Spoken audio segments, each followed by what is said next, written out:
Hello, good afternoon. I'm here to talk to you about a common habit that affects your brains, your bones, your mouth, your reproductive system, your lungs, your skin, cardiovascular system, and immune system. That's called smoking. A very bad habit. Smoking kills more people than HIV, motor vehicle accidents, illegal drug use, alcohol, and firearm accidents combined. And the average person who smokes lives 14 years less than the non-smoker. So I'm going to talk to you about how smoking affects you, how to quit, what it does to you, how you can't just ban it, and basically just overall better knowledge so you can tell you or your loved ones about the dangers of smoking. So what is a cigarette? It's a small roll of paper and you put a little tobacco in there. It's wrapped in two layers. One of porous paper and one is tipping paper. The tipping paper allows the fresh air in, and then it goes into the filter. The filter cools the smoke, reduces the smoke flow in and out of the cigarette. Cigarettes contain additives like sugars and different flavoring to kind of control the burn and to control the delivery of the chemicals. And it also enhances the shelf life. Cigarettes and really tobacco smoke has about 4,000 different chemical compounds, and they're in solid, gas, and liquid phase. The solid phase, according to the CDC, the Center for Disease Control, they have phenol, nicotine, and methane. The gas phase, and this is major ones. I'm not going to go over everything because that's crazy.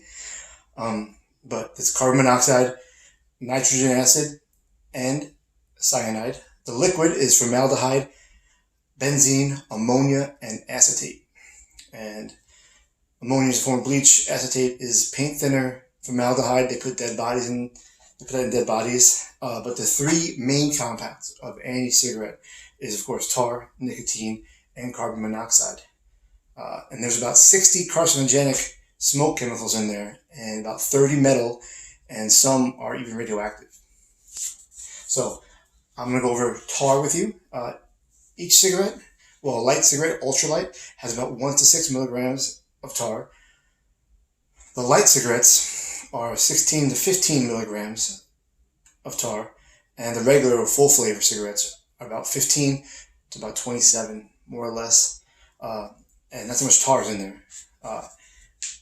The nicotine, each cigarette has about, domestically, in the United States, about 6 to about 12.5% of nicotine, which is about 15% of the cigarette. Internationally, it's a big jump. It goes from about 7 to about 29%, and that's about 25% of the cigarette. And pipes is crazy. Pipes is like, domestically, it's 17 to 39% nicotine, and international, it's 30 to 51. Now, according to heart.org, you can quit. It's great. You can quit cold turkey. You can set a date for it's far away and slowly cut back.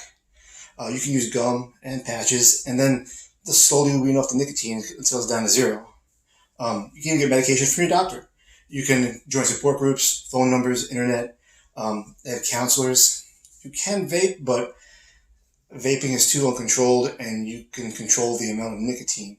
But vaping in itself is a 10-minute conversation. But once you do quit, in 20 minutes, your blood pressure and your heart rate recover from the nicotine-induced spikes. About 12 hours, your carbon monoxide levels in your blood are leveled off.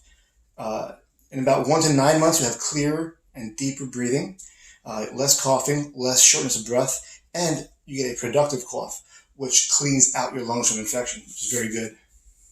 In about 1 year, your heart disease cuts down by 50%.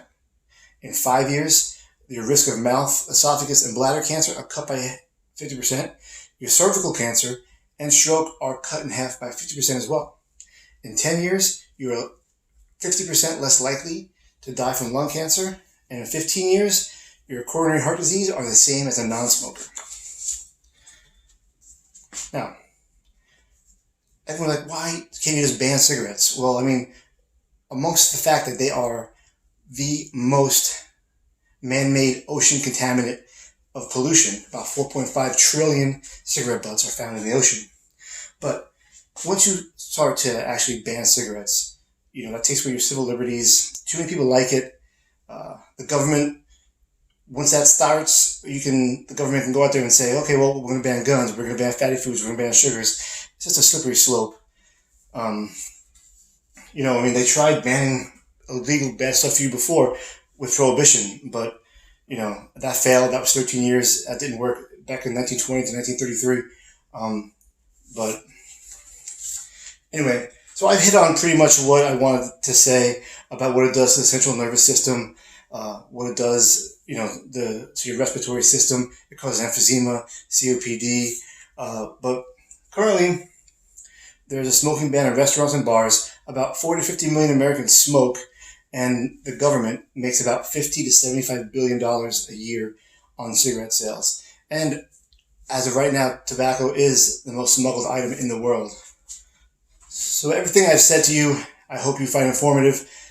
Next time you or someone you know wants to smoke a cigarette, occupy them, distract them, go for a walk, learn an instrument, start a new habit instead of going back to an old one. Thank you.